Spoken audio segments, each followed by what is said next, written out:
இன்றைக்கி வெள்ளிக்கிழமை சமையல். சுட சுட சாதம் குக்கரில் தான் வச்சேன். ஆனால் நல்லா பொல பொல பொலன்னு இருக்குது பாருங்கள். சாதம் வடித்த சாதம் மாதிரியே குக்கரில் வச்ச சாதம். சுண்டைக்காய் பாசிப்பருப்பு போட்டு கூட்டு. இது 1 பாட் குக்கர்லேயே ஒன்றா வச்ச கூட்டு.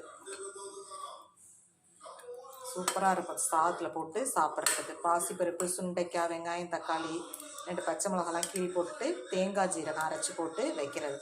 ரொம்ப நல்லாயிருக்கும். மிளகாத்தூள்லாம் போட வேண்டியதில்லை. வர மிளகா கிள்ளி போட்டு தாளிச்சிக்க வேண்டியதுதான். இந்த கூட்டு ரொம்ப நல்லது உடம்புக்கு. சுண்டைக்காய் ரொம்ப நல்லது. வாரத்தில் 2 வாட்டியாவது சுண்டைக்காய் சேர்த்துக்கலாம். இதை குக்கரில் ஒன்றா எல்லாம் கலந்து வச்சுட்டா நல்லா சுண்டைக்காய் வெந்து நல்லா வந்துடும். பிள்ளைங்களுக்கும் சாதத்தில் போட்டு அப்படியே பிசைஞ்சு ஊட்டிடலாம். சுண்டைக்காவே தெரியாது. சுண்டைக்காய் கூட்டு இதை சாதத்தோட பிசை சாப்பிடும்போது ரொம்ப நல்லாயிருக்கும்.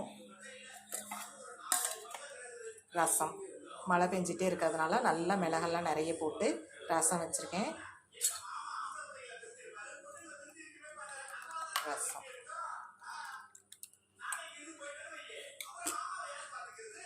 நல்லா மழை நேரத்தில் ரசம் ஊற்றி சாப்பிடும்போது தொண்டைக்கு ரொம்ப நல்லாயிருக்கும். அதனால சுட சுட ரசம்.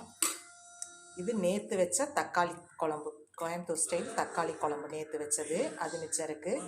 அதுவும் சாப்பிட்டுக்கலான்னு வச்சுருக்கேன். தயிர் வேணுங்கிறவங்களுக்கு தயிர்.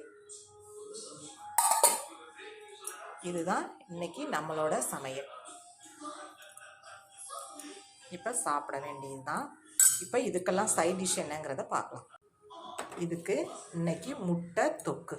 முட்டை தொக்குனா முட்டையை வெங்காயம், தக்காளி எல்லாம் போட்டு மிளகாத்தூள் போட்டு நல்லா வதக்கி விட்டுறணும். வதக்கி விட்டுட்டு முட்டையை பொத்து ஊற்றி கொஞ்சம் நேரம் மூடி வச்சிட்டோம்னா நல்லா பொரியாக வெந்து இது மாதிரி வந்துடும். இது சாப்பிட்றதுக்கு ரொம்ப டேஸ்ட்டாக இருக்கும். அந்த கூட்டுக்கெல்லாம் இந்த முட்டை தொக்கை தொட்டு சாப்பிடும்போது ரொம்ப டேஸ்ட்டாக இருக்கும்.